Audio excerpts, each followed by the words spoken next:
Good evening, everybody.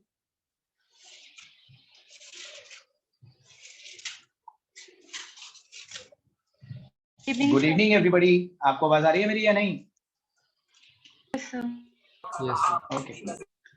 चलिए मैं आपको एक बार लास्ट क्लास वाला टॉपिक रिवाइज करवा रहा हूँ। आप सब लोगों को पता है कि इलेक्ट्रोकेमिस्ट्री में हम लोगों का जो सबसे पहला टॉपिक था that was molar conductance and we were actually discussing the factors which affects the molar conductance. Factors affecting the molar conductance, जिसमें सबसे इंपॉर्टेंट फैक्टर जो हम लोगों ने लास्ट डिस्कस करा that was the effect of concentration. And within that factor हम लोगों ने देखा कि चाहे स्ट्रॉन्ग इलेक्ट्रोलाइट हो या वीक इलेक्ट्रोलाइट हो, दोनों ही केसेस में molar conductance was inversely related to concentration, but the reasons were different in both the cases. Strong electrolyte का रीजन ये था कि as we keep on adding more and more strong electrolyte तो हर अगला मोल completely dissociate हो जाता है, तो concentration बढ़ाने से there is a very drastic increase in total number of ions, बहुत सारे ions बढ़ जाते हैं और जब ions बहुत ज्यादा हो जाएंगे तो उन ions के बीच के इंटरआयनिक फोर्सेस भी बड़ी स्ट्रांग हो जाती हैं, जिससे आयनिक मोबिलिटी कम हो जाती है। एक आयन एक एंड से दूसरे एंड तक बहुत धीरे धीरे स्लोली फ्लो करता है और इसलिए मोलर कंडक्टेंस कम हो जाता है।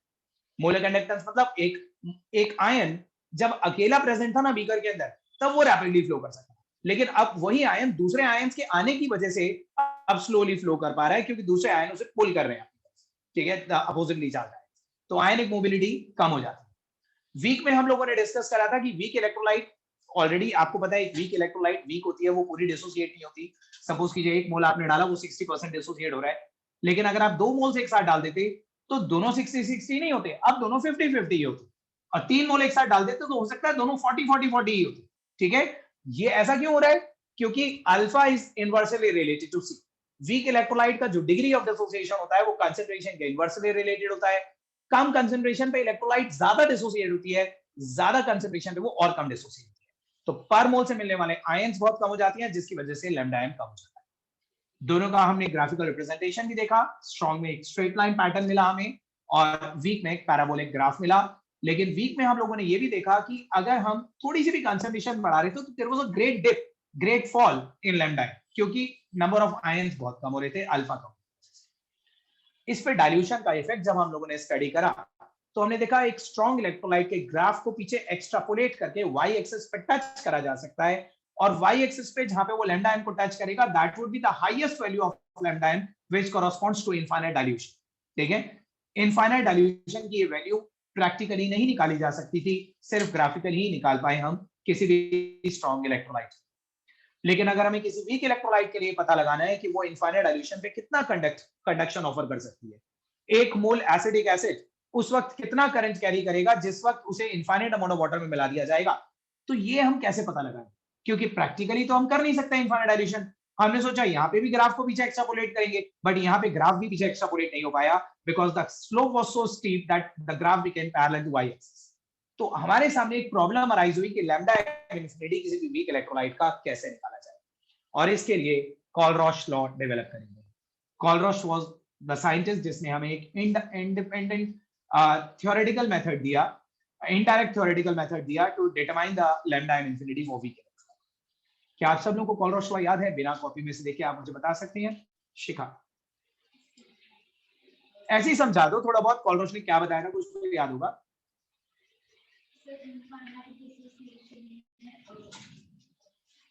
ज्योति आ जाओ, इधर आ जाओ।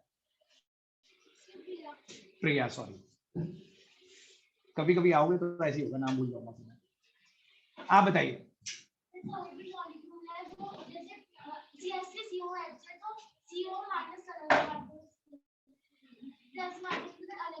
देखिए कॉलरॉश ने हमें बताया था eight infinite dilution when the dissociation is almost complete that each ion makes a definite contribution towards the molar conductance of an electrolyte and its contribution is independent of the other ions with which it is associated। यानी कि आपको याद होगा मैंने example बताया था कि अगर हमारे पास दो बीकर थे each containing 1 liter water, 1 liter water, और दो एक में हमने 1 मोल HCl डाला, एक में 1 मोल एसिडिक एसिड डाला, तो HCl तो कंप्लीटली डिसोसिएट होकर मोर नंबर ऑफ H पॉजिटिव देगा, एसिडिक एसिड पार्शियली डिसोसिएट होकर laser number of H positive देगा, तो उस वक्त दोनों बीकर के अंदर H पॉजिटिव का जो कंट्रीब्यूशन होगा वो अलग अलग, क्योंकि एक चीज ज्यादा डिसोसिएट हुई है दूसरी चीज कम। आ जाइए उधर चले जाइए, सेकंड रो में ही दोनों चले जाओ, एक कॉर्नर पे एक सेंटर।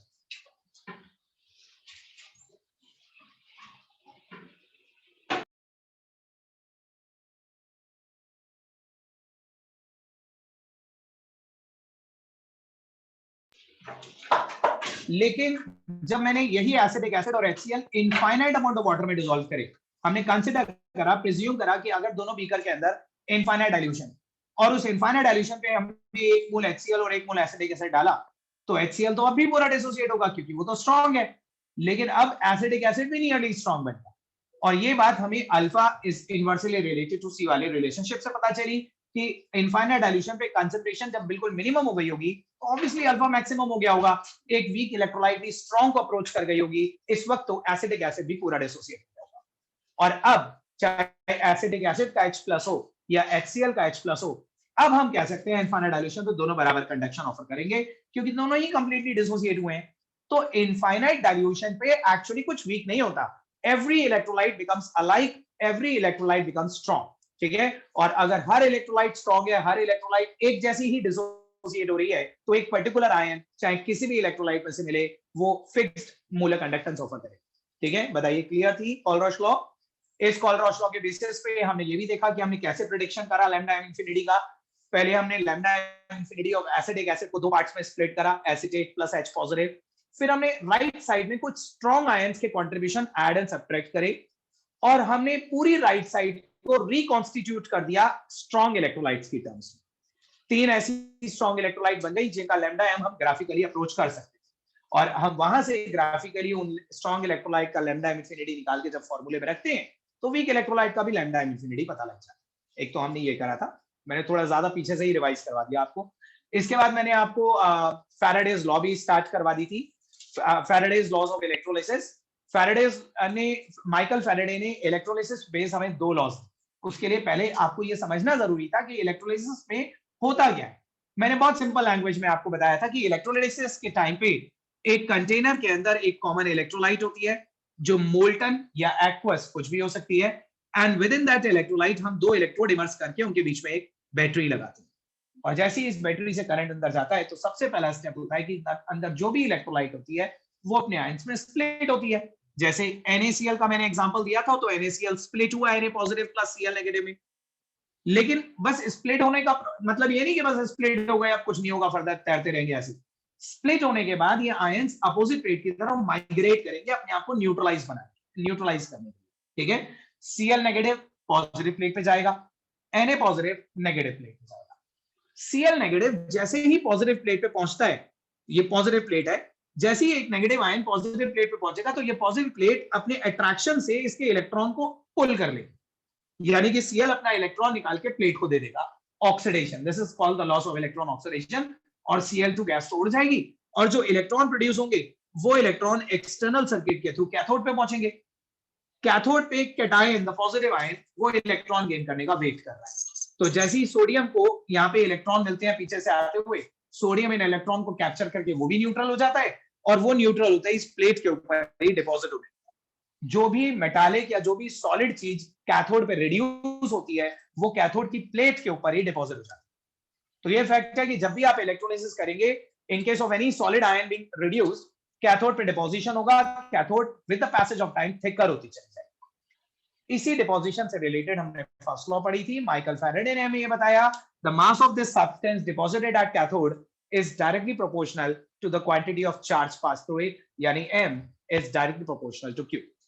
q की जगह it लगा दिया था, तो m is directly proportional to it, और कांस्टेंट प्रोपोर्शनली लगाया था z, तो m is equal to ZIT, where Z is electrochemical equivalent। किन दो चीजों का रेशियो होता है electrochemical equivalent? Equivalent mass upon 96500 Coulomb's. 96500 coulomb is a value of 1 Faraday. ये 1 मोल ऑफ इलेक्ट्रॉन का कलेक्टिव चार्ज होता है, और न्यूमरेटर में जो इक्विवेलेंट मास लिखा हुआ है वो होता है एटॉमिक मास अपॉन वैलेंस। तो सब लोग बताइए फर्स्ट लॉ अच्छी तरह क्लियर है या कोई doubt? Is it clear to everybody? Monika clear है? सबको क्लियर है? ठीक है। अब देखिए सेकेंड लॉ। सेकेंड लॉ की ना पहले आप डेफिनेशन लिखिए, फिर उसके बाद समझाऊंगा। फैराडे सेकेंड लॉ हेडिंग डालो।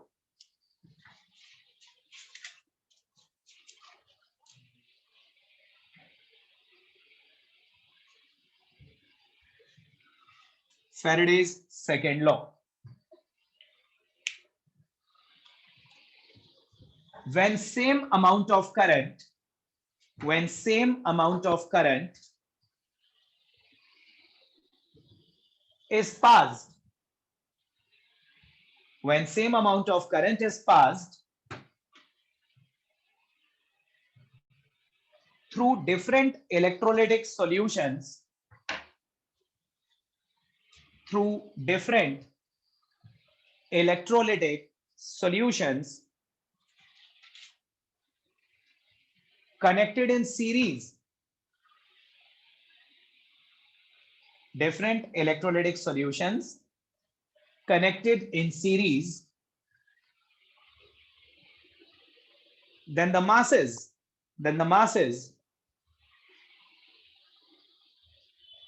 of various substance, then the masses of various substance deposited, masses of various substance deposited at their respective cathode, deposited at their respective cathode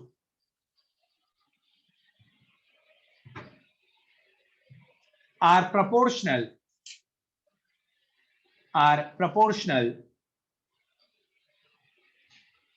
to their equivalent masses, proportional to their equivalent masses.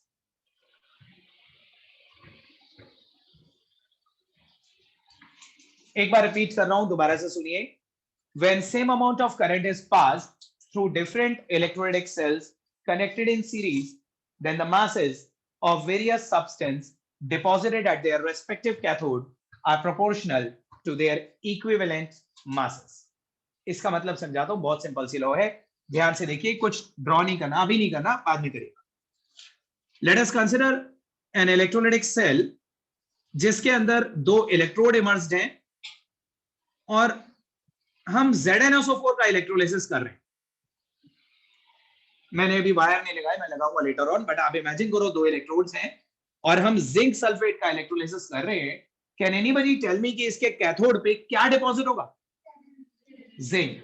जो भी cation होता है ना, वो electron gain करके plate के ऊपर ही deposit हो जाता है, तो इसके प्लेट पे जिंक डिपॉजिट होगा. ओके, बराबर में एक और इलेक्ट्रोलाइटिक सेल है जिसके अंदर हम अगेन दो इलेक्ट्रोड इमर्स करके कॉपर सल्फेट का इलेक्ट्रोलिसिस कर रहे हैं. कॉपर सल्फेट, इसकी कैथोड पे क्या डिपॉजिट होगा? इसकी कैथोड पे कॉपर डिपॉजिट होगा. जो भी मेटल होता है वही डिपॉजिट होता है. इमेजिन करो कि हमने इन दोनों इलेक्ट्रोलाइटिक सेल्स को सीरीज में कनेक्ट कर दिया, like this. This is a connection in series. सही है. अब आपने ये तो पढ़ा ही हुआ है बेसिक कि सीरीज में same amount of current pass होता है दोनों में से. तो जब दोनों में से same amount of current pass होगा, उस वक्त इसके ऊपर जितना मास ऑफ जिंक डिपॉजिट होगा और इसके ऊपर जितना मास ऑफ कॉपर डिपॉजिट होगा, उनका जो रेशियो होगा, mass of zinc deposited upon mass of copper deposit. W means weight. Weight और मास एक ही बात है, हम यहाँ पे अलग अलग नहीं लेते. Wait of zinc deposited upon weight of copper deposited का जो रेशियो होगा वो इनके इक्विवेलेंट मासेस के रेशियो के बराबर होगा. Equivalent mass of zinc upon equivalent mass of copper. एक बार सुनिए लॉ की डेफिनेशन, ध्यान से सुनिए.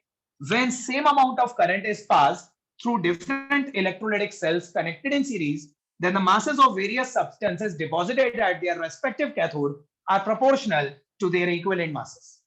The masses of various substances deposited at their respective cathodes are proportional to their equivalent masses. आ रही है लॉ समझ? लेकिन ये तो बस आपको ये फॉर्मूला मैंने बता दिया और आपको इसकी लैंग्वेज बता दी, आपको समझ में आ गया. लेकिन ये आया कैसे, ये कहां से आया, ये रिलेशन, वो भी समझ. देखिए, अगर हम सिर्फ फर्स्ट लॉ की बात करें तो क्या हम कह सकते हैं weight of zinc deposited is equal to ZIT. M is equal to ZIT ले लो या W is equal to ZIT ले लो, the same thing. First law के अकॉर्डिंग ये था. अच्छा, यहां पे आप जिंक के लिए Z क्या रखोगे? क्या हम कह सकते हैं equivalent weight of zinc upon 96500 into I into T. जो भी इक्विवेलेंट मास रहा होगा जिंक का, अभी हम वैल्यू नहीं रख रहे, ठीक है. फर्दर देखो, अगर मैं वेट ऑफ कॉपर के लिए ZIT लगाऊं तो यहां पे मैं लिखूंगा equivalent weight of copper upon 96500 into I into T. ये कॉपर के ऊपर हो गई first law. Now just imagine कि अगर मैं इन दोनों का रेशियो निकालूं, wait of copper, sorry wait of zinc upon weight of copper, अगर मैं इन दोनों का रेशियो निकालूं तो देखिए 96500 कैंसिल हो जाएगा, क्योंकि सीरीज में कनेक्शन है तो करंट सेम पास हो रहा है, सेम टाइम के लिए पास हो रहा है, तो टाइम और आई भी कैंसिल हो जाएगा। तो अल्टीमेटली ये वही आ जाएगी ना second law, weight of zinc upon weight of copper is equal to equivalent weight of zinc upon equivalent weight of copper. तो बेसिकली सेकेंड लॉ हमने फर्स्ट लॉ के ही दो रेशियोज कर दिए, उससे सेकेंड लॉ में समझ नहीं आया इस चीज को, समझ में आया ना ये फॉर्मूला कहां से आया, इसके ऊपर फर्स्ट लॉ लगाई, इसके ऊपर फर्स्ट लॉ लगाई, दोनों का रेशियो निकाल लिया, अल्टीमेटली सिंप्लीफाई होने के बाद ये सही है। लेकिन ये होगा तभी जब सीरीज में कनेक्शन होगा, तभी आई आई कैंसिल हो पाएंगे, टीटी कैंसिल हो पाएंगे, ठीक है। अगर सीरीज में नहीं कनेक्शन होगा तो करंट भी अलग अलग पास हो रहा होगा, फिर आप आई कैंसिल नहीं कर पाओगे, फिर ये रिलेशनशिप भी नहीं आएगी, ठीक है।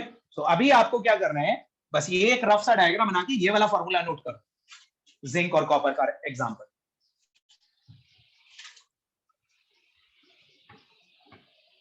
एक रफ सा डायग्राम बना लीजिए और जिंक और कॉपर के रेस्पेक्ट में एक फॉर्मूला नोट कर लीजिए। Weight of zinc deposited upon weight of copper deposited is equal to equivalent weight of zinc upon equivalent weight of copper.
चलिए एक क्वेश्चन ट्राई करते हैं, एक ऐसा क्वेश्चन जिसमें फर्स्ट लॉ और सेकंड लॉ दोनों की प्रैक्टिस हो जाएगी हमें।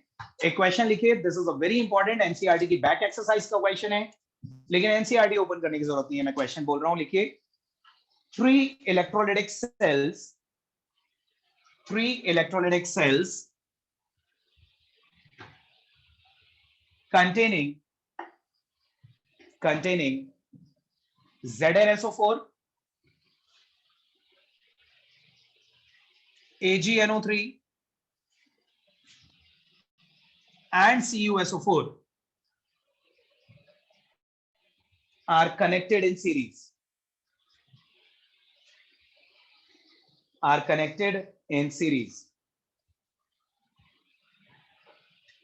When a current of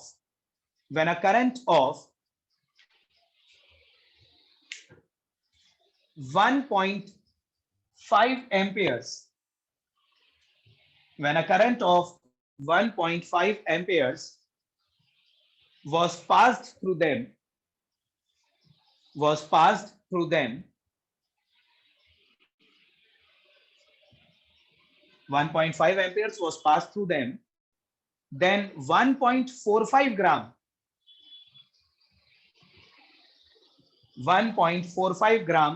of silver, 1.45 gram of silver is deposited at its cathode.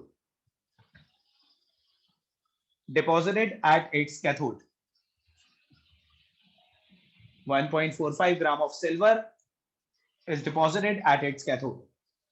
अब ए और बी करके दो पार्ट्स लिखिए। पहला पार्ट लिखिए, how long did the current flow, how long did the current flow.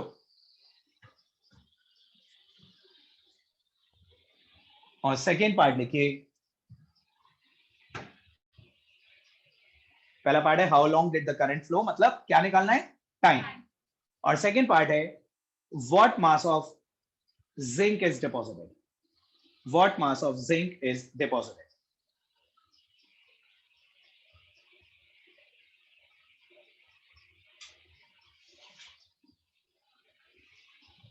आगे जो दो तीन स्टूडेंट्स बैठे हैं उनकी कॉपी में तो मुझे नजर आ रहा है, पीछे का नहीं पता, ग्राम की यूनिट जीएम नहीं होती, जी होती। ठीक है, gram is not GM, g, only जी।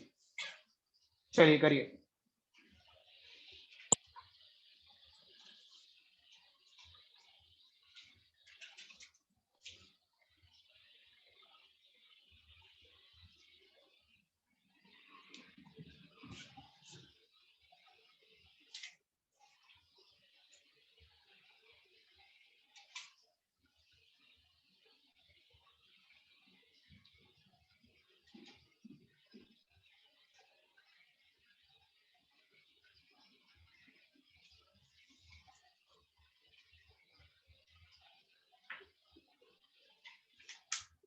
देखिए, आपको यहाँ पे कुछ डेटा की जरूरत पड़ेगी जो एग्जाम में नहीं दिया जाएगा आपको, अभी तो मैं बता देता हूँ। आपको तीनों एलिमेंट्स के एटॉमिक मासेस और उनकी वैलेंसीज मैंने बता दी, ठीक है। आपको एग्जाम में नहीं दिया जाएगा, एटॉमिक मासेस तो दे नहीं हो सकता है लेकिन वैलेंसी नहीं देगी।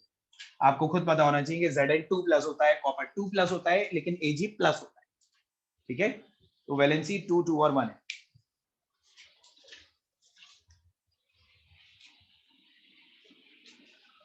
How long did the current flow, सबसे पहले सब लोग मुझे फर्स्ट स्टेप बताएंगे।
किसी को डाउट है?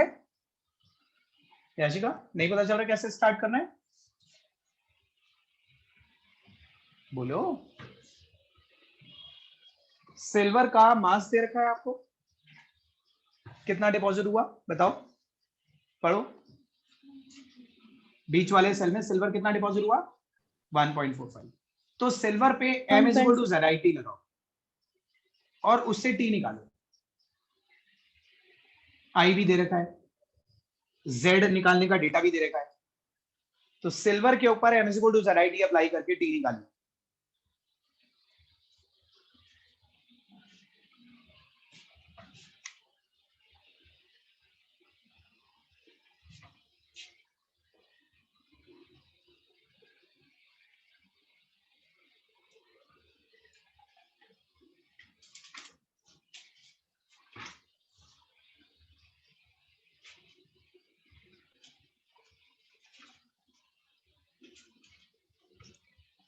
बोर्ड पे देखिए, और ये जो मैंने फॉर्मूले में वैल्यूज रखी हैं, सब लोग बताइए क्या आपको ये समझ में आया या नहीं, या कोई डाउट है इसमें?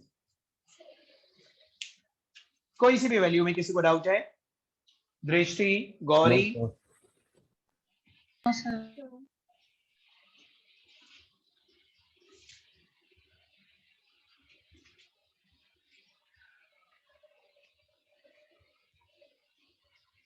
संस्कृति, टिया, रोहित, क्लियर है ना आपको? यस यस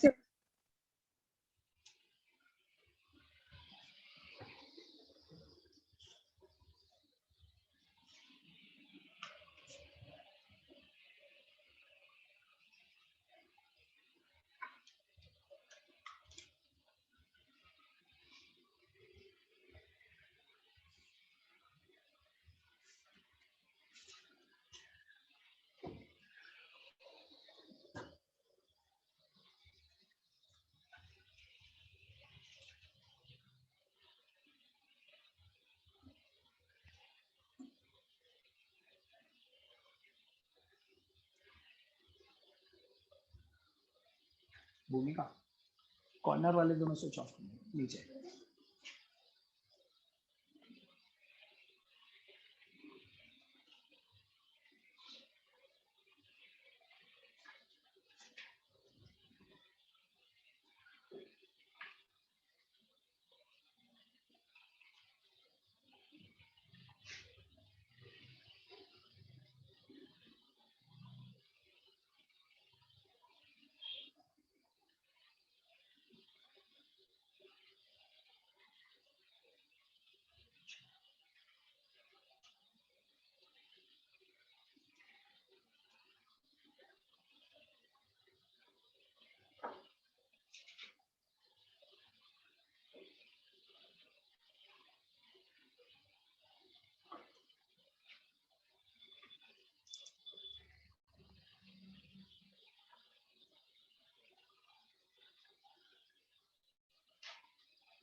आंसर आया किसी का?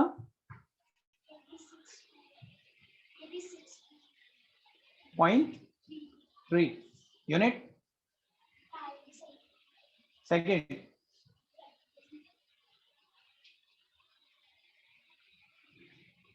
हर्षित, मोनिशा, निकिता, आंसर बताइए क्या आया?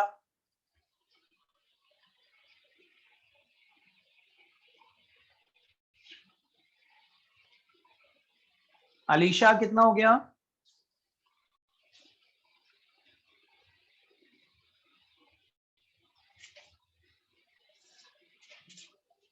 अलीशा,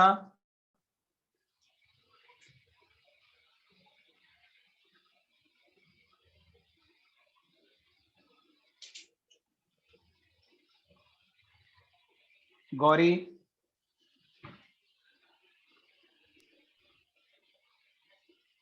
सब कर रही हूँ। गौरी, ओके।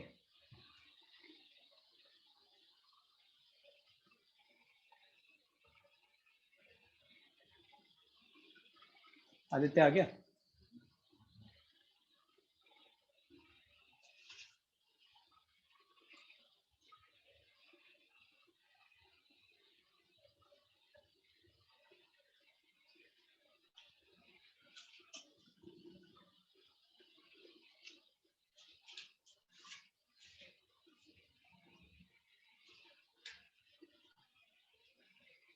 बहुत देर लगा दिया आप लोगों ने, जल्दी करिए। अभी फर्स्ट पार्टी करिए, उसके बाद सेकंड करोगे।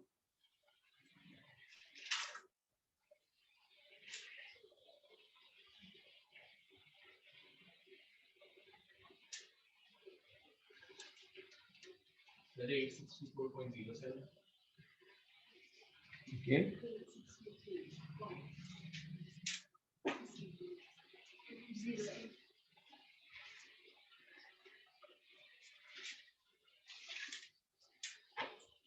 दर्शिता आया?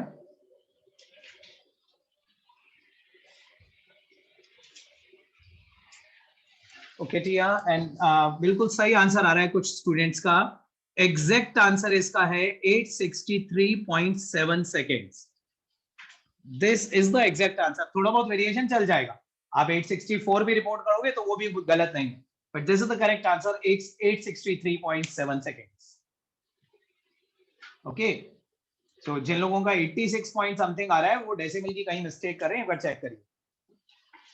उसके बाद आप मुझे बताओ सेकंड पार्ट कैसे करना था, आइडिया है कुछ? एक बार ट्राई करो जरा। What mass of zinc is deposited?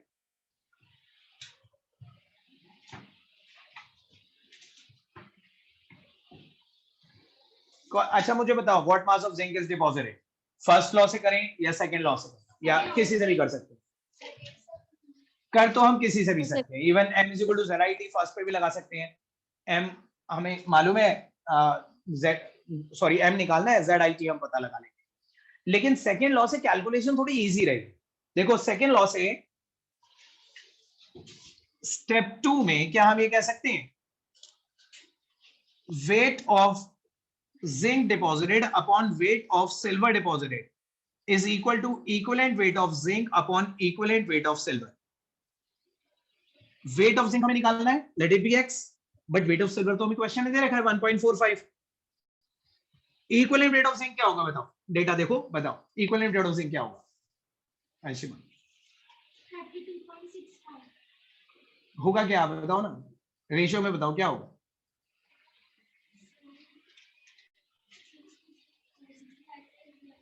आवाज ही नहीं आ रही मेरे पास, सबसे आगे बैठे। 63.5 नहीं 65.3, 65.3 डिवाइडेड बाय 2, किसी भी चीज के एटॉमिक मास को उसकी वैलेंसी से डिवाइड करते हैं तो इक्विवेलेंट मास बनता है। अपॉन सिल्वर का एटॉमिक मास क्या होगा, 108 डिवाइड बाय 1, क्योंकि उसकी वैलेंसी 1 है। तो ये सॉल्व करना है आपने x के लिए, करिए और मुझे बताइए क्या आंसर आ रहा है। किसी का आ गया तो भी बताइए। इशिता फर्स्ट पार्ट आ गया? नहीं आया था?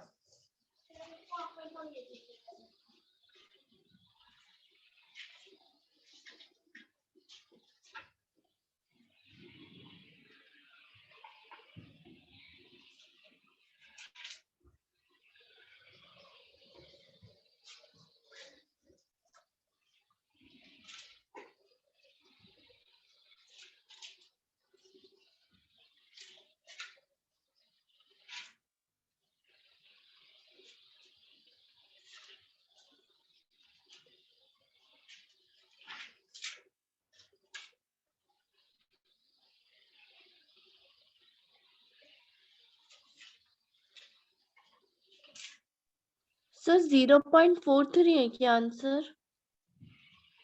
हाँ जी बिल्कुल ठीक है, एक डिजिट और निकाल दीजिए वैसे।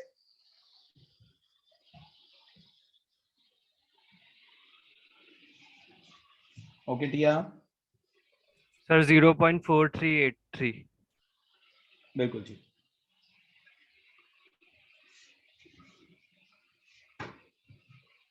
अर्नव, चर्चित,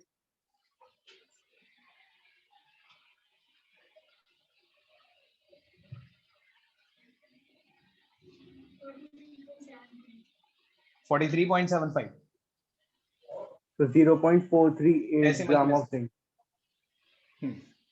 ओके चर्चित, इसका आंसर आएगा x is equal to 0.438 gram. 0.438 grams of zinc would be deposited. ऐसे ही कॉपर भी पूछा जा सकता है, इनफैक्ट आप एनसीईआरटी में देखेंगे तो कॉपर भी पूछा गया है, बट मैंने आपको दिया नहीं था अभी कॉपर। तो कॉपर भी ऐसे ही निकाल लोगे आप, कॉपर अपॉन सिल्वर का रेशियो निकाल लो तो कॉपर का मास भी निकाल सकते हो। क्लियर है? सो सब लोग बताइए, Faraday's laws of electrolysis, is it clear to everybody? Faraday की दोनों लॉज क्या कहती हैं, किस टाइप का क्वेश्चन आता है, वो हम लोगों ने पढ़ लिया। अब जो हम नेक्स्ट टॉपिक स्टार्ट कर रहे हैं वो एक ऐसा टॉपिक है जो आप लोगों ने क्लास 11th में भी पढ़ा था तो सही आपके सिलेबस में, आपने कितना पढ़ा था वो देखते हैं। एक टॉपिक हेडिंग डालिए, electrochemical cells.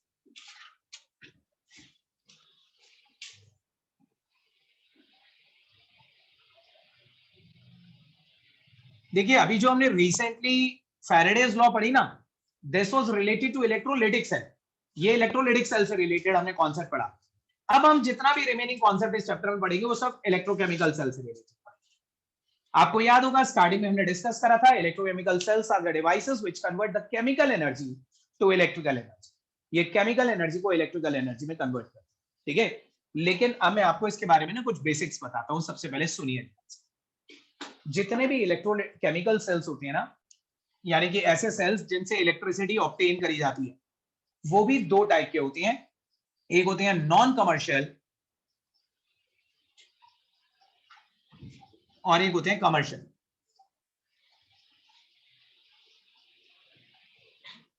Non commercial cells and commercial cells, ठीक है। नॉन कमर्शियल और कमर्शियल में बेसिक डिफरेंस ये होता है कि जो कमर्शियल सेल्स होते हैं ना, वो हम लोग अपनी डेली लाइफ में यूज करते हैं, जो मार्केट में मिलते हैं, ठीक है। कमर्शियल सेल्स वो हैं, जितने भी सेल्स आप लोग वेरियस डिवाइसेस को रन करने के लिए, वेरियस अप्लायंसेस को रन करने के लिए अपनी डेली लाइफ में यूज करते हो, वो सब कमर्शियल इलेक्ट्रोकेमिकल सेल हैं। जैसे वॉल क्लॉक में यूज होने वाला ड्राई सेल, ड्राई सेल भी 3 साइज में आता है, triple A batteries, double A batteries, ठीक है, और एक फुल साइज का आपने सेल देखा होगा, ठीक है। इसके अलावा मर्करी सेल जो रिस्ट वॉचेस और कैलकुलेटर्स में यूज होता है, सिल्वर कलर का बटन जैसा सेल। इसके अलावा लेड स्टोरेज बैटरी जो इन्वर्टर की बैटरी होती है, मोबाइल में यूज होने वाली लिथियम आयन बैटरी, और कॉर्डलेस फोन्स में यूज होने वाली निकल कैडमियम बैटरी। ये सारी बैटरीज हम डिफरेंट अप्लायंसेस में अपने डेली लाइफ में यूज करते हैं। ये सब कमर्शियल। नॉन कमर्शियल सेल्स वो होते हैं जो हम अपनी डेली लाइफ में यूज इसलिए नहीं कर पाते क्योंकि वो बहुत ह्यूज और बल्कियर। आपको मैं एक रिप्रेजेंटेशन याद दिलाता हूं। दो अलग अलग कंटेनर्स में दो लिक्विड इलेक्ट्रोलाइट्स, इनके बीच में एक सॉल्ट ब्रिज, दोनों में दो अलग अलग इलेक्ट्रोड्स, और इन इलेक्ट्रोड्स को एक्सटर्नली कनेक्ट करा गया एक स्विच और एक वोल्टमीटर के। ये जो असेंबली है ना पूरी, ये जो आपके सामने सेल दिख रहा है, ये पोर्टेबल नहीं। दो अलग अलग कंटेनर हैं, उन दोनों में लिक्विड इलेक्ट्रोलाइट भरी हुई है। अब कहां लेके घूमोगे इसे, समझ रहे हैं। और फिर इसे सीधा ही रखना पड़ता है, उल्टा करा तो सब गिर जाएगा नीचे। लेकिन जो सेल हम लोग अपनी डेली लाइफ में यूज करते हैं वो तो बहुत छोटे, except with the exception of lead storage battery, inverter की बैटरी के अलावा बाकी सारे they are compact in size, steel packed होते हैं। सब कुछ एक ही कंटेनर के अंदर होता है। बाहर से देखें 2 कंटेनर हमें नजर नहीं आते किसी भी सेल में जो हम लोग यूज करते हैं। और ऊपर से सेमी सॉलिड और पेस्ट की फॉर्म में इलेक्ट्रोलाइट्स होती है, स्पिल होने का कोई डर नहीं रहता। आप चाहे सेल को सीधा रखो, उल्टा करो, लेटा दो, कैसे भी करो, ठीक है। तो कमर्शियल सेल्स की यही एडवांटेज है कि they are more portable and they are convenient to use, they are more handy, they are light in weight. लेकिन जो नॉन कमर्शियल सेल्स होते हैं ये पोर्टेबल नहीं होते। ये इंडस्ट्रियल पर्पस के लिए या लैब पर्पस के लिए बस एक जगह बना के रख दिए जाते हैं और वहीं से करंट ऑब्टेन करा जाता है, समझ रहे हैं। सबसे पहले यही बनाए गए थे। जब इलेक्ट्रोकेमिकल सेल्स डेवलप करे गए थे तो पहली बार इलेक्ट्रोकेमिकल सेल्स इस तरह के पैटर्न के बने थे। वो तो with the passage of time, as per our necessities, जैसे जैसे हमारी जरूरतें डेवलप हुई वैसे वैसे हम सेल को कॉम्पैक्ट करते चले गए और आज के डेट में हम बटन सेल तक पहुंच गए। लेकिन शुरू से सेल ऐसे नहीं थे, शुरू में तो सेल ऐसे ही थे, ठीक है। तो हम सबसे पहले ये वाला पढ़े, ठीक है। एनसीईआरटी में तो आपको ये भी मिलेंगे, पढ़ाता भी मैं आपको, लेकिन इस साल के सिलेबस में से डिलीट हो गए सारे कमर्शियल सेल्स, सही है। तो हम ये कुछ नहीं पढ़ेंगे, हम सिर्फ नॉन कमर्शियल सेल्स पढ़ेंगे। लेकिन थोड़ा सा लिख लेते हैं इनके बारे में। लिखिए, electrochemical cells are the devices, they are the devices which convert, they are the devices which convert the chemical energy to electrical energy.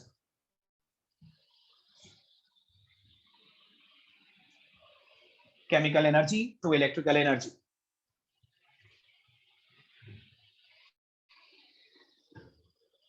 They are of two types. Chemical energy to electrical energy के बाद further लिखिए, they are of two types. 2 types के होते हैं ये।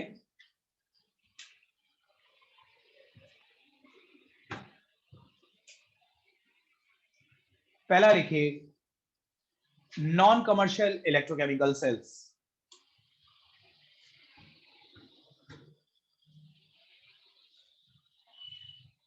Non commercial electrochemical cells, इसी के बारे में लिखो।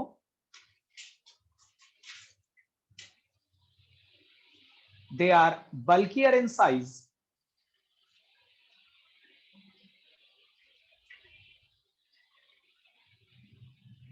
they are bulkier in size with loose wiring,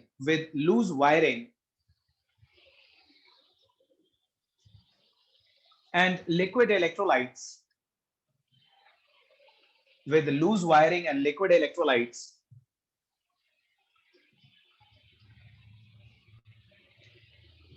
and hence they are not portable, and hence they are not portable. Example में लिखिए Daniell cell, Daniell cell.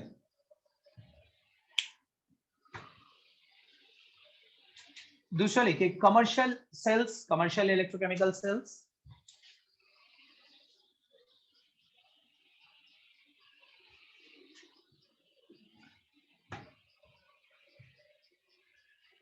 They are more compact and light in weight.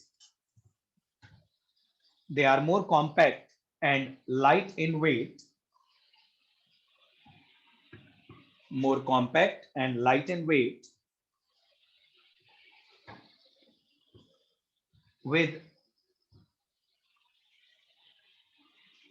the semi-solid electrolytes. With the semi-solid electrolytes.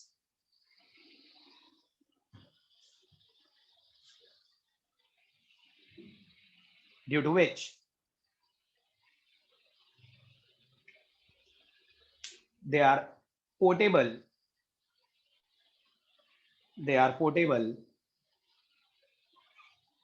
and can be used, and can be conveniently used,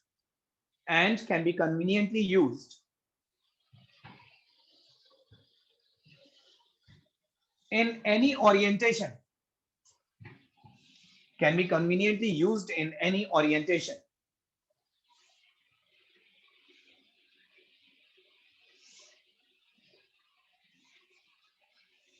ये चीज समझ में आ रही है? Can be conveniently used in any orientation, मतलब ऐसा नहीं कि सीधा ही खड़ा करके रखना, आप लिटा दो, उल्टा कर लो, उससे कोई फर्क नहीं पड़ेगा, आप उसे किसी भी फॉर्म में कन्वीनियंटली यूज कर सकते हो, क्योंकि वो सील पैक्ड है, एंड मोरओवर उसके अंदर सेमी सॉलिड पेस्ट की फॉर्म में इलेक्ट्रोलाइट है जो स्पिल नहीं होगी। सही है? सो हम कमर्शियल सेल्स के बारे में तो कोई फर्दर हमें डिटेल नहीं पढ़नी, बस इतना ही लिखना था। नॉन कमर्शियल इलेक्ट्रोकेमिकल सेल का जो एग्जांपल आप लोगों ने डाला ना, डेनियल सेल, वो आपके सिलेबस में, ठीक है? तो हेडिंग डालो डेनियल सेल। अब मैं डेनियल सेल की डिटेल्स करवाता हूं।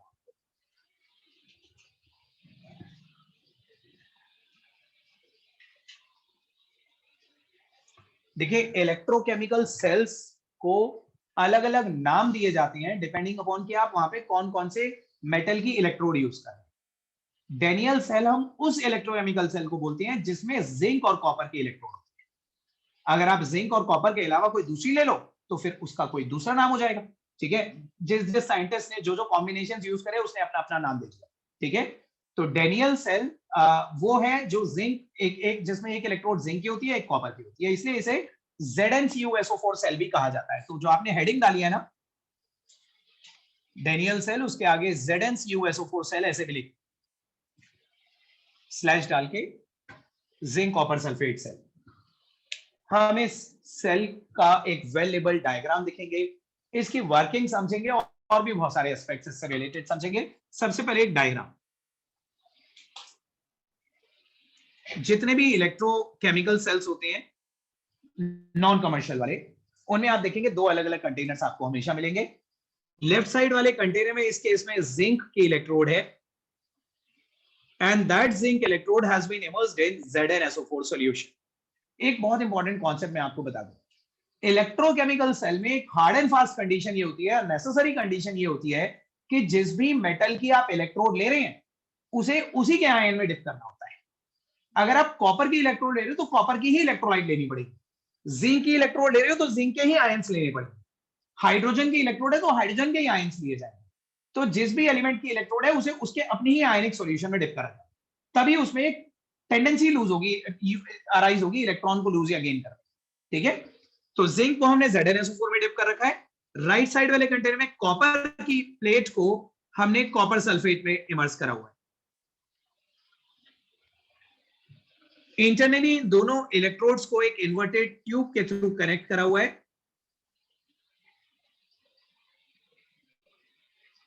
जिसे हम बोलते हैं सॉल्ट ब्रिज। इस सॉल्ट ब्रिज के अंदर KCl in the form of a paste, एक सेमी सॉलिड पेस्ट की फॉर्म में एक इनर्ट इलेक्ट्रोलाइट KCl ले रखी है। ये इनर्ट क्यों है, इसका पेस्ट कैसे बनाया गया, इसका यूज क्या है, वो सब भी बताऊंगा मैं अभी आपको। और ऊपर एक वायर है जिसमें एक स्विच लगा हुआ है और एक वोल्टमीटर लगा हुआ है, जो इस सेल से मिलने वाली वोल्टेज बताएगा हमें, ठीक है, क्योंकि इस सेल से वोल्टेज ऑब्टेन करना है। सही। लेफ्ट साइड वाला जो कंपार्टमेंट है ना, ये वाला जो देखो, ये पूरा एक सेल है, लेकिन इसका एक container is called a half cell. तो इस वाले लेफ्ट वाले कंटेनर को बोलते हैं एनोडिक हाफ सेल। ये एनोड है, the positive half cell, sorry positive नहीं नेगेटिव, और ये कैथोड है, द पॉजिटिव हाफ सेल, ठीक है। तो इसे एनोडिक हाफ सेल बोलते हैं, इसे कैथोडिक हाफ सेल बोलते हैं। सही है। पहले आप डायग्राम बनाइए, फिर मैं आपको आगे की वर्किंग समझाता हूं। सब लोग डायग्राम बनाइए।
करा ड्रॉ?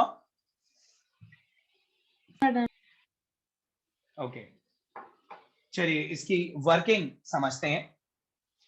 नोट नहीं करिएगा कुछ भी, सिर्फ सुनिए ध्यान से। देखो, मान लीजिए एग्जाम में एक क्वेश्चन आ जाए ना कि draw a variable diagram of Daniell cell and explain its working.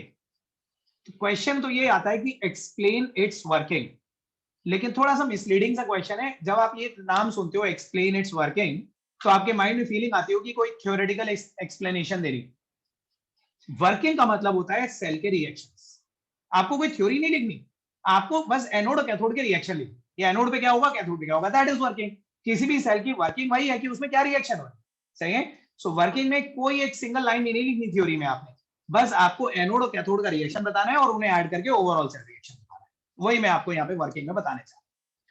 सबसे पहले मुझे बताइए, आप लोगों ने क्लास 10th में रिएक्टिविटी सीरीज पढ़ी थी, थोड़ी बहुत याद भी होगी आपको। आप इसमें क्या ये पढ़ते थे कि कोई भी ऊपर वाला एलिमेंट नीचे वाले से ज्यादा रिएक्टिव होता है? पढ़ते थे। तो मुझे ये बताइए कि इसका मतलब क्या होता है कि ऊपर वाला नीचे वाले से ज्यादा रिएक्टिव? रिएक्टिव मतलब क्या, कौन बताएगा? ये तो पढ़ लिया आपने कि ऊपर वाला नीचे वाले से ज्यादा रिएक्टिव, तो इसका मतलब क्या है लेकिन, बताओ। सर ऊपर वाले की ज्यादा टेंडेंसी होती है कि ऑक्सीडाइज होने की एज कंपेयर टू नीचे वाले। देखो, रिएक्टिविटी का अगर आप लोगों को मतलब नहीं मालूम ना, तो ध्यान से सुन लीजिए। मेटल्स के केस में रिएक्टिविटी का मतलब होता है टेंडेंसी टू लूज इलेक्ट्रॉन, और नॉन मेटल्स के लिए रिएक्टिविटी का मतलब होता है टेंडेंसी टू गेन इलेक्ट्रॉन। ठीक है। आप लोगों ने जो रिएक्टिविटी सीरीज पढ़ी थी उसमें सारे मेटल्स थे, कॉपर, सिल्वर, बीच में हाइड्रोजन जरूर नॉन मेटल था, लेकिन hydrogen actually dual nature exhibit करता है। आपको पता है वो मेटल और नॉन मेटल दोनों की तरह बिहेव करता है। याद है ना आपको, क्लास 11 में एनामलस बिहेवियर पढ़ा था। तो इसलिए याद रखिएगा, सारे एलिमेंट इलेक्ट्रॉन लूज करने वाले थे। ये रिएक्टिविटी का यहाँ पे मतलब सेल्स के रेस्पेक्ट में रिएक्टिविटी का मतलब होगा टेंडेंसी टू लूज। अगर हम बोल रहे हैं कि कोई भी एक एलिमेंट दूसरे एलिमेंट से ज्यादा रिएक्टिव है तो इसका मतलब है उस एलिमेंट में अपना इलेक्ट्रॉन निकाल के दूसरे को दे देने की टेंडेंसी। जो ज्यादा रिएक्टिव है वो अपना इलेक्ट्रॉन लूज करेगा और जो कम रिएक्टिव है उसको गेन करेगा। समझ रहे हैं आप इस चीज को? तो रिएक्टिविटी डिफरेंस के बेसिस पे ही ये सेल वर्क करता है। कोई भी सेल स्विच ऑन तभी होगा या स्विच ऑन करने पे वर्क तभी करेगा जब एक एलिमेंट ज्यादा रिएक्टिव और दूसरा कम रिएक्टिव होगा। अगर दोनों एक जैसी रिएक्टिविटी वाले होंगे तो फिर तो सेल वर्किंग में ही नहीं आएगा। ठीक है, तो सेल की रिएक्टिविटी के पीछे, सेल की वर्किंग के पीछे the main reason is that कि दो सेल्स अलग अलग रिएक्टिविटी, दो हाफ सेल्स अलग अलग रिएक्टिविटी वाले लेने पड़ते हैं। आपको याद है जो आपने रिएक्टिविटी सीरीज पढ़ी थी उसमें जिंक और कॉपर में से कौन ज्यादा रिएक्टिव था? जिंक सीरीज में ऊपर आता है। ठीक है, क्या होगा जैसे ही आप यहाँ पे की को प्रेस करोगे, आपको कुछ भी नहीं करना, but you just need to switch on the system. ठीक है, आप की को प्रेस करोगे, सर्किट कंप्लीट हो जाएगा। सर्किट कंप्लीट होते ही जिंक और कॉपर कांटेक्ट में आ जाएंगे। कांटेक्ट का मतलब ये नहीं कि एक दूसरे से टच ही हो गए, अगर वायर के थ्रू भी कनेक्टेड है तो वो भी कांटेक्ट ही माना जाता है। तो आपने की प्रेस करा, की प्रेस करी मतलब स्विच ऑन करा और जिंक और कॉपर कांटेक्ट में आ गए।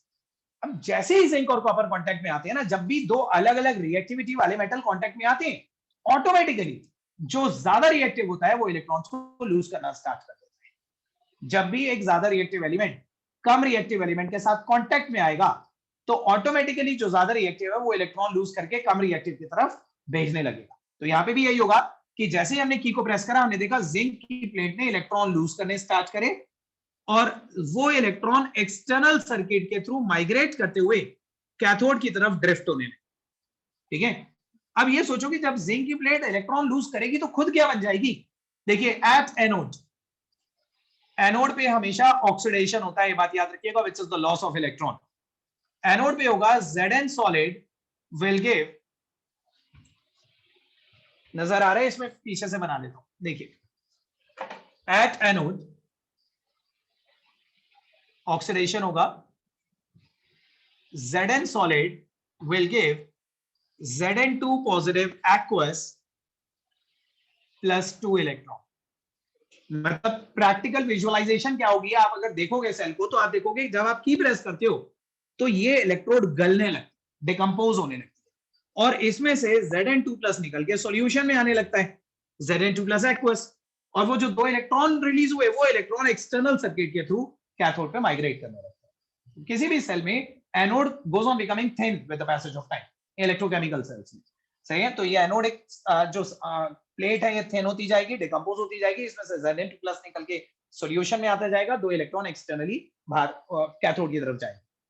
अब जब ये इलेक्ट्रॉन कैथोड पे पहुंचेंगे तो इन्हें गेन कौन करेगा? देखो, आपको पता है कॉपर सल्फेट में कॉपर पे 2 पॉजिटिव है और SO4 पे 2 नेगेटिव है। तो ये जो कॉपर 2 पॉजिटिव आयन है ना, जब ये देखते हैं कि ऊपर इलेक्ट्रॉन आए तो ये कॉपर 2 पॉजिटिव आयन प्लेट के ऊपर जाके इलेक्ट्रॉन को गेन करते हैं। कॉपर 2 पॉजिटिव आयन प्लेट में से इलेक्ट्रॉन को गेन करेंगे at cathode. Gain of electron को याद रखिएगा बोलते हैं रिडक्शन। तो कैथोड पे आप देखेंगे Cu2 पॉजिटिव जो ऑलरेडी एक्वस में प्रेजेंट था वो दो इलेक्ट्रॉन को कैप्चर करके Cu सॉलिड बनेगा और जैसे ही Cu सॉलिड बनेगा प्लेट के ऊपर ही डिपॉजिट होता रहेगा। ये plate with the passage of time thick होती रहेगी, इलेक्ट्रोलाइटिक की तरह। इलेक्ट्रोलाइटिक में भी हमने देखा था कैथोड पे डिपॉजिशन हो रहा था, यहाँ पे भी कैथोड पे डिपॉजिशन ही हो रहा है। ठीक है, तो आपको यही याद रखना है कि जब तक आप की को प्रेस करके रखोगे तब तक यही होता रहेगा कि जिंक इलेक्ट्रॉन लूज करता रहेगा और वो लूज करेगा इलेक्ट्रॉन कॉपर की तरफ जाते रहेंगे और जब तक ये इलेक्ट्रॉन का फ्लो चलता रहेगा तब तक एज अ काउंटर इफेक्ट आपको अपोजिट डायरेक्शन में करंट मिलता रहेगा। करंट के लिए बस इलेक्ट्रॉन का फ्लो ही तो होना जरूरी है और इलेक्ट्रॉन के फ्लो के लिए एक रिएक्टिविटी डिफरेंस होना जरूरी है, बस दैट्स इट। तो हमने एक एलिमेंट कम रिएक्टिव, एक ज्यादा रिएक्टिव ले लिया, जैसे ही वो कांटेक्ट में आते हैं तो इलेक्ट्रॉन एक एंड से दूसरे एंड तक जाने लगते हैं और जब तक ये इलेक्ट्रॉन चाह रहे हैं तब तक आपको करंट मिल रहा है। अब स्विच ऑफ कर दो, इलेक्ट्रॉन जाने बंद हो जाएंगे, करंट मिलना बंद हो जाएगा। समझ रहे हैं? It seems to be very simple. सब कुछ बहुत सिंपल लग रहा है। अगर सब कुछ इतना ही सिंपल है तो फिर ये क्यों लिया? बीच में जो सॉल्ट रेज है इसका तो हमने कहीं मेंशन ही नहीं करा अभी तक। ठीक है, इसका पर्पस क्या है, ये क्यों लिया, वो और देखेंगे। उससे पहले आप देखिए इन दोनों को ऐड करके ओवरऑल सेल रिएक्शन क्या बनेगा। Zn solid plus Cu2 positive aqueous gives Zn2 positive aqueous plus Cu solid.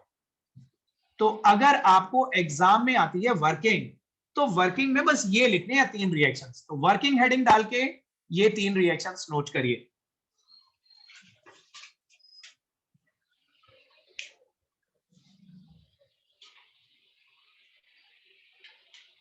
ये सब कुछ आपको पढ़ा पढ़ा से नहीं लग रहा, तो 11th क्लास में था रेडॉक्स रिएक्शंस में, ये पूरा सेल पढ़ा होगा आप लोगों ने।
करा नोट?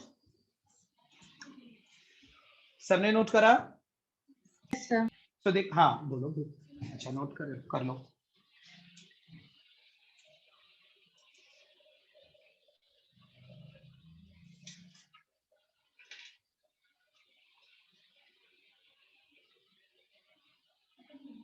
देखिए एक चीज ओनली डिस्कस करते हैं, उसे लिखवाऊंगा मैं नेक्स्ट क्लास में, लेकिन सुनिएगा। मैंने आपको बताया कि हम की को प्रेस करते हैं और की को प्रेस करने के बाद जिंक इलेक्ट्रॉन लूज करके कॉपर की तरफ भेजने लगता है। जब तक ये इलेक्ट्रॉन का फ्लो चलता है तब तक as a counter effect of electron flow हमें अपोजिट डायरेक्शन में करंट मिलता है। तो सबसे पहले तो ये याद रखिएगा, किसी भी इलेक्ट्रोकेमिकल सेल में the direction of current is always from cathode to anode. Current का डायरेक्शन कैथोड टू एनोड होता है, direction of electron flow is from anode to cathode. Electron का फ्लो एनोड टू कैथोड है, लेकिन करंट का डायरेक्शन कैथोड टू एनोड है। ठीक है, दूसरी चीज ये क्यों लिया है हमने इसको, तो कहीं ऐसा लग रहा है ये नहीं भी होता तब कुछ सब कुछ वैसे ही चलता रहता, तो इसके होने का क्या फायदा? देखो ध्यान से सुनिएगा। आप मानते हैं कि जब आप कुछ देर सेल को चलाते रहोगे, इस की को प्रेस करे रखोगे, तो बार बार इलेक्ट्रॉन वहां जाते रहेंगे और Zn2+ निकल के सॉल्यूशन में आता जाएगा। अब अगर यहां से बार बार Zn2 पॉजिटिव निकल के सॉल्यूशन में आते जा रहे हैं आयंस, तो क्या इस सॉल्यूशन में कुछ देर में बहुत सारा पॉजिटिव चार्ज एक्यूमुलेटेड हो जाएगा? क्योंकि Zn2+ आ रहा है, कोई नेगेटिव चीज तो आ नहीं रही, बस पॉजिटिव आयन आता जा रहा है, तो ये सॉल्यूशन बहुत सारा पॉजिटिव बिल्डअप कर लेगी ना कुछ देर में। इधर क्या हो रहा है कि ये जो कॉपर 2 पॉजिटिव है ये इलेक्ट्रॉन कैप्चर करके प्लेट पे चला जाता है, तो पीछे SO4 नेगेटिव बचता जा रहा है। उस SO4 नेगेटिव के एक्यूमुलेशन से ये सॉल्यूशन नेगेटिव हो जाएगी टाइम के साथ साथ। तो कुछ देर बाद, शुरू में तो आप न्यूट्रल लेकर चले थे सब कुछ, लेकिन कुछ देर बाद इसमें पॉजिटिव और इसमें नेगेटिव एक्यूमुलेट हो। पहले तो बताइए चार्जेस कहां से आ रहे हैं, समझ में आया? अब इन चार्जेस से क्या होगा कि ये जो इलेक्ट्रॉन, नेगेटिवली चार्ज इलेक्ट्रॉन आगे जा रहे थे, ये चार्ज, ये पॉजिटिव चार्ज इस इलेक्ट्रॉन को पीछे पुल करना स्टार्ट कर देगा। It will start pulling back the electron, it will start hinder the electron flow. और अगर फिर भी कोई इसके अट्रैक्टिव पुल से बचकर चला भी गया, तो इधर ये negatively charge solution in electron को रिपेल करेगी। तो इसका मतलब अगर आपने इन चार्जेस को खत्म नहीं करा, इमीडिएटली न्यूट्रलाइज नहीं करा, तो इलेक्ट्रॉन का फ्लो रुक जाएगा। फिर आप की भी प्रेस करे रखोगे तब भी इलेक्ट्रॉन नहीं जाएंगे, क्योंकि पीछे के चार्जेस उसे खींचेंगे। समझ रहे? तो इन चार्जेस को न्यूट्रलाइज करने के लिए ही हमने ये सॉल्ट ब्रिज लिया है। सॉल्ट ब्रिज के अंदर KCl सेमी सॉलिड पेस्ट की फॉर्म में पैक होता है। ये सॉल्ट ब्रिज एक ग्लास की बनी हुई इन्वर्टेड ट्यूब है जो दोनों एंड से ओपन होती है। लेकिन ओपन होने का मतलब ये नहीं कि अपने आप गिर जाएगा KCl नीचे, क्योंकि ये पेस्ट की फॉर्म में है। पेस्ट अपने आप नहीं गिरता। अब मान लीजिए एक टूथपेस्ट की ट्यूब है, आप उसका कैप ओपन करके उल्टा कर दोगे तो अपने आप पेस्ट बाहर थोड़ी ना आ जाएगा जब तक आप उसे स्क्वीज नहीं करोगे। सही है? तो यहाँ पे भी वही है, ये तो ग्लास का है, स्क्वीज भी नहीं कर सकते आप इसे, तो ये अपने आप बाहर नहीं आएगा, because that has been packed in the form of a paste. एक चीज छोटी सी और बता दूं, although that's not the part of your syllabus, KCl एक वाटर सॉल्युबल सॉल्ट होता है। जैसे NaCl होता है नमक, वैसे KCl भी होता है। अब जो चीज वाटर में सॉल्युबल है उसका पेस्ट बनता है क्या? अब NaCl को पानी में मिलाते रहो, घुलता जाएगा, पेस्ट कैसे बनेगा? हम बोल रहे हैं पेस्ट बना दिया हमने, तो पेस्ट ऐसा नहीं कि सिर्फ KCl को पानी में डाल के पेस्ट बना दिया। पेस्ट हमेशा इनसॉल्युबल चीज का बनता है या पार्शियली सॉल्युबल चीज का बनता है। KCl तो सॉल्युबल होता है, तो हमें इसके साथ थोड़ा एक जेली लाइक मटेरियल होता है अगर अगर, सुना आपने? There is a material jelly like material called agar agar, वो थोड़ा सा इसके साथ मिलाना पड़ता है ताकि एक पेस्ट की फॉर्म में आ जाए। वो हमने एक जेली लाइक मटेरियल बना के इसे भर रखा है, और इसका काम यही है कि जब जब यहाँ पे पॉजिटिव इकट्ठा होगा तब तब इस पॉजिटिव के अट्रैक्शन से अपने आप थोड़ी थोड़ी देर में यहाँ पे Cl नेगेटिव आयंस बाहर आते हैं अट्रैक्टिव पुल की वजह से, और ये Zn2 पॉजिटिव Cl के साथ कंबाइन होकर ZnCl2 बना देगा, सॉल्यूशन न्यूट्रलाइज। जब जब यहाँ पे नेगेटिव इकट्ठे होंगे SO2 नेगेटिव, तो वो अपने आप K पॉजिटिव को बाहर खींच लेंगे, तो इधर से K पॉजिटिव आयंस बाहर आएंगे और K2SO4 बनाते रहेंगे। तो टाइम टू टाइम ये सॉल्यूशंस न्यूट्रलाइज होती रहेंगी सॉल्ट ब्रेक से। इससे क्या होगा, हमारा चार्ज इकट्ठे नहीं होंगे और इलेक्ट्रॉन का फ्लो स्मूथली चलता रहेगा। तो सॉल्ट ब्रिज का पर्पस समझ में आया? 2 मिनट और लूंगा बस मैं आपके। अब ये बताइए कि अगर हम सॉल्ट ब्रिज यूज ही ना करते स्टार्टिंग से, आयुषी आप बताओ, हमने नया नया सेल लिया, हमने सॉल्ट ब्रिज यूज ही नहीं करा, बिना सॉल्ट ब्रिज के की को प्रेस करके सेल चलाना स्टार्ट कर दिया, तो क्या होगा उसमें?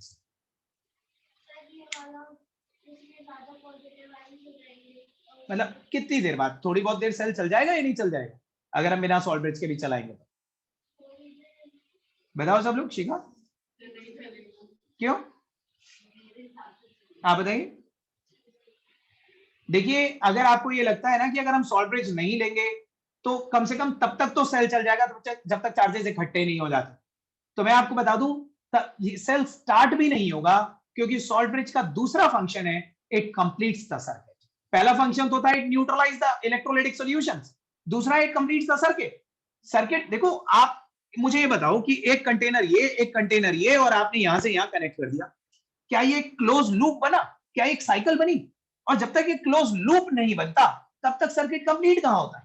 सर्किट कंप्लीट होने के लिए तो एक साइक्लिक पैटर्न होना चाहिए ना पूरा, और यहां से यहां तक का जो कनेक्शन है वो एक सॉल्ट ब्रिज है। आप देखिए एक पूरी साइकिल बन गई, समझ रहे हैं? तो सॉल्ट ब्रिज हटा लेने से तो सर्किट ही ब्रेक हो गया। सॉल्ट ब्रिज हटाना और की को ओपन रखना एक ही बात है, समझ रहे हैं? तो ये याद रखिएगा, सॉल्ट ब्रिज का सबसे इंपॉर्टेंट फंक्शन है it completes the circuit, and after completing the circuit it helps to maintain the electrical neutrality of the two solutions. समझ में आया आपको? अब ये मैं आपसे अगली बार पहले पूछूंगा मैंने क्या फंक्शंस बताए थे, फिर लिखवाऊंगा, ठीक है? लेकिन सुन लीजिए एक चीज और, मैं फिर मेरे को मैसेज करना पड़ेगा, अभी बता देता हूं। देखिए, छोटी दिवाली से भाई दूज तक आपकी छुट्टी, ठीक है? Wednesday and Friday is of, आपको सीधे आ रहा है मंडे को, और मंडे से हम करेंगे रिवीजन बैचेस स्टार्ट। रिवीजन का पूरा डिटेल्ड शेड्यूल आपको आज या कल तक भेज दिया जाएगा। अगली 2 क्लासेस आपकी ऑफ। NaCl भी ले सकते हैं, कोई भी ऐसी इनर्ट इलेक्ट्रोलाइट ले सकते हैं जो खुद अपना ऑक्सीडेशन रिडक्शन ना करने लगे, ठीक है?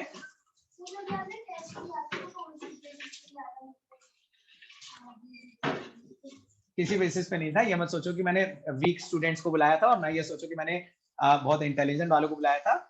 सोशल डिस्टेंसिंग की वजह से कुछ को बुला लिया था, कुछ को बाद में बुलाऊंगा। मैं ये वाला टेस्ट ऑनलाइन भेज दूंगा आप लोगों को, ठीक है? और आप एक वो OMR शीट भी भेजूंगा, आप मुझे उसका प्रिंट आउट निकाल के सॉल्व करके भेजिए, ठीक है? चलिए, good evening everybody, happy Diwali.